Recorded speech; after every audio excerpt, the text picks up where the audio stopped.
Chinese-built version of MiG-15 UTI, 4 aircraft delivered in 1960s for final operational conversion of pilots to the Shenyang F-5. Pakistan became the first customer for the FT-5, as it required a lead-in trainer to give the PAF graduate pilots an introduction to the Chinese systems employed. These include the F-6, A-5C, F-7P, and F-7PG fighters. FT-5 fit the new PAF requirements perfectly and was used to create the number 1 FCU based at Mianwali. The FT-5s were used to replace the aging T-33 and F-86 aircraft.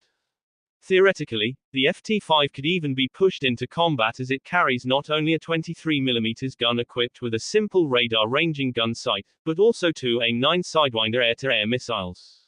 Over the years, the FT-5 has proved itself to be the safest aircraft in PAF history, and it has gained the reputation of a sturdy and most reliable trainer. However, it suffers from short component lives, including an engine time between overhaul of only 220 hours. Its limited fuel capacity, in addition, restricts its effective training sortie time to little more than about 45 minutes. These aircraft replaced by a newly developed combat version of the K-8 jet trainer, which offers a more powerful engine and superior avionics for future advanced combat training.